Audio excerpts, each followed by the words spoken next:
Michael J. Saylor is an American entrepreneur and business executive.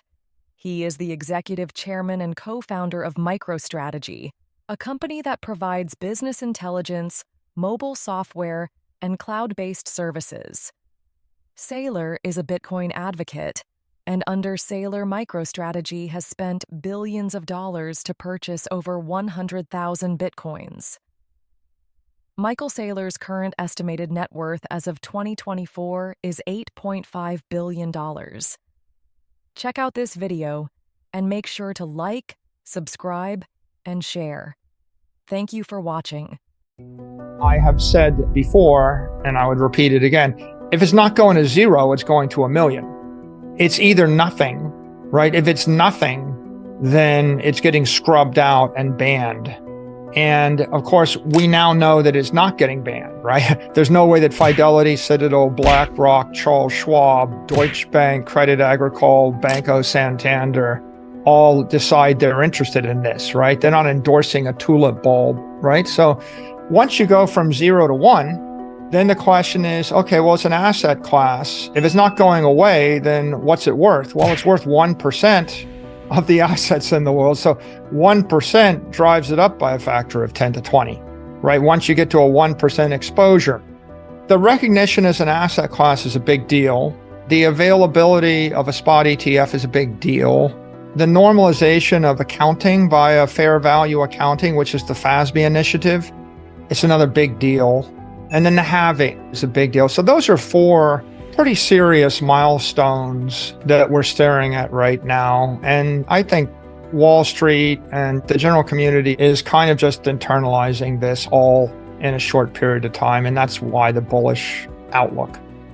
So you're a normal person and you want to save money for retirement or to give to your kids. So you put it in a savings account, you get 5% interest. The monetary inflation rate is 7 or 8 or 9%. You got a negative real yield of 3%. If you end up with a negative real yield of 3.5%, then over 100 years, $1 million saved is worth $30,000.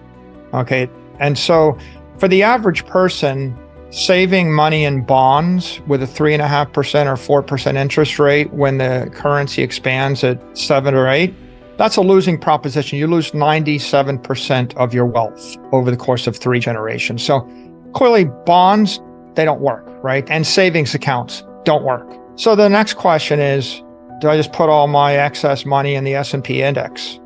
Well, traditionally, the money supply in the US is expanding at 7% and the S&P index is going up at 7%. So if you save $1 million over the course of your life and you put it all in the S&P index, then in 100 years, it'll be worth $1 million. So that's wealth preservation, but you're not doing any better than that. And that just kind of assumes that the S&P 500 is going to be relevant for 100 years and you can stick around the country. But it's like treading water. The next issue is, well, so what I put in real estate? If you buy real estate, you're an average person. Can you buy a building? Probably not. Can you buy a warehouse? Not easy. Maybe if you're a rich family, you buy warehouses, right? Rich families buy warehouses, city blocks, and buildings, but the middle class person doesn't. So how do you buy $4,000 worth of a building? Can't. Okay. So the issue there is your property rights are inferior when you're buying shares of stock or a security versus the underlying property. If you own the building, you can mortgage the building, sell the building, upgrade the building, build 10 floors above the parking lot that the building has. You can develop the building. When you own a share in a REIT that owns the building, like you own 1/100th of the building, you don't have any of those rights. You can't do anything to the building. You're just along for the ride, getting 1/100th of whatever cash flow the general partner decides to distribute to you. And if they make stupid decisions, you're stuck with them, right? You don't have any property rights. You're inferior in your economic rights. So owning shares of a REIT to get property for 100 years, not a great idea. And that leads us to the problem of securities. What is the problem of security? So you have some money, you invest it in Apple stock or Amazon or Facebook or Google or a REIT that owns a building.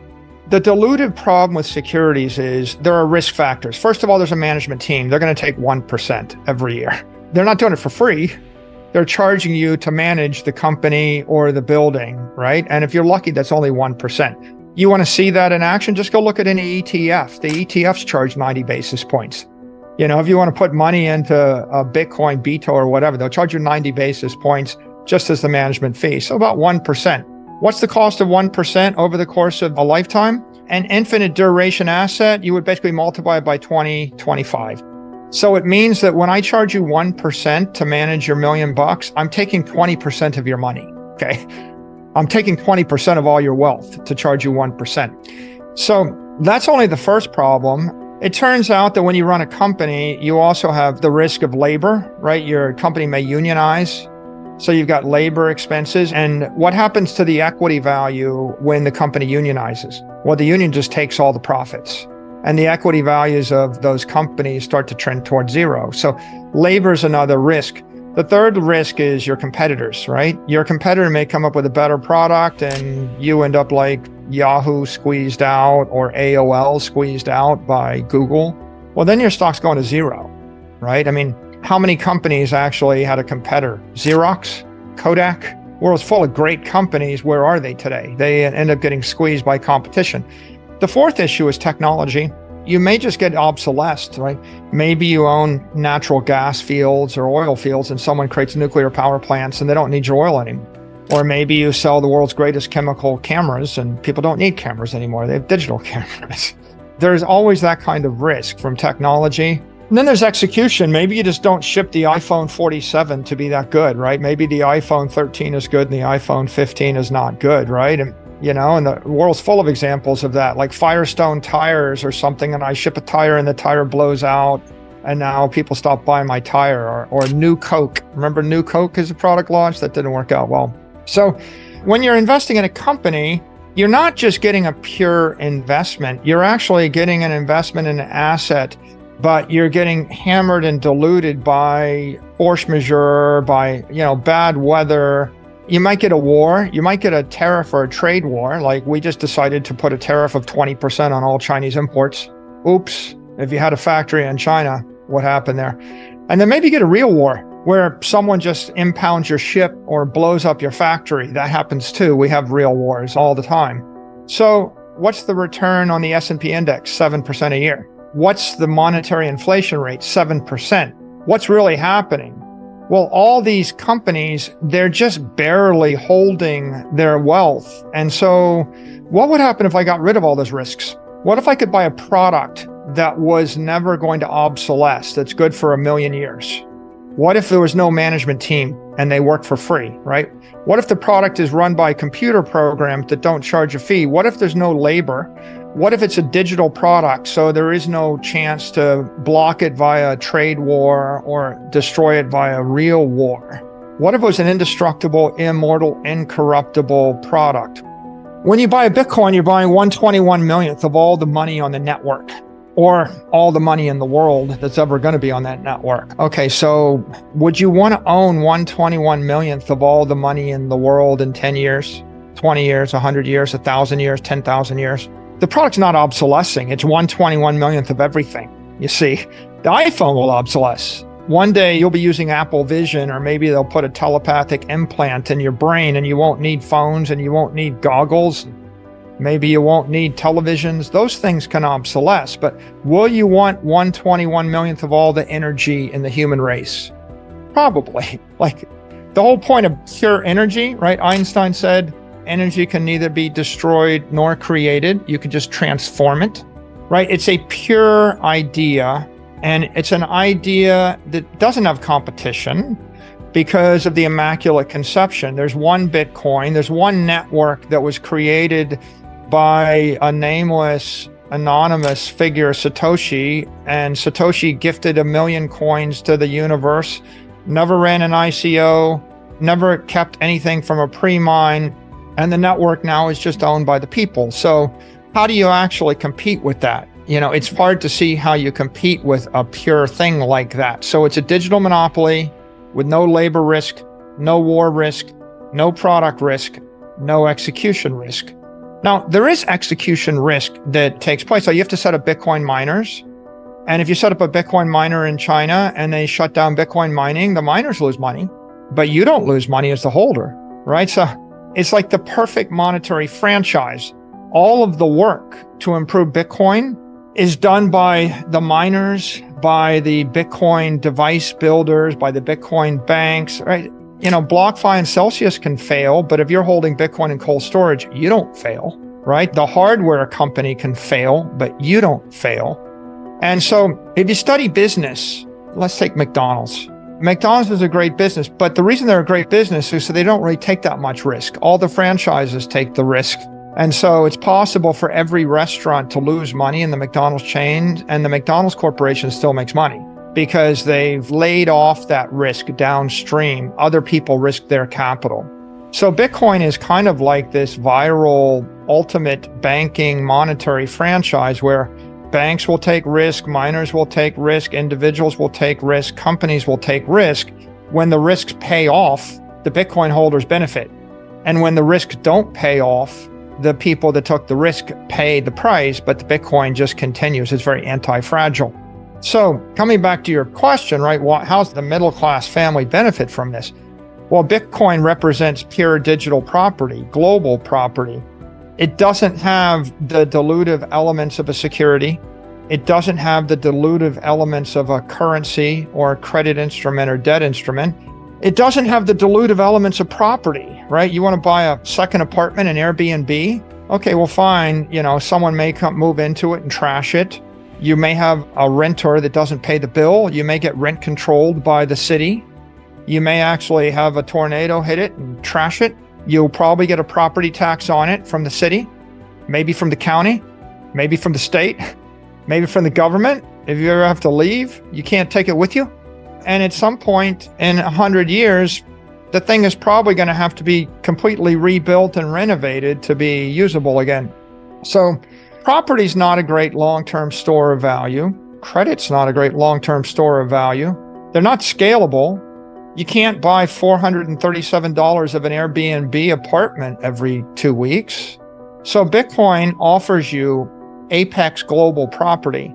Theoretically, if the S&P index yields 7%, there's no reason why Bitcoin shouldn't appreciate about 14% in that environment. I think you get about a 7% real yield over the course of 100 years, whereas S&P index gives you 0% real yield.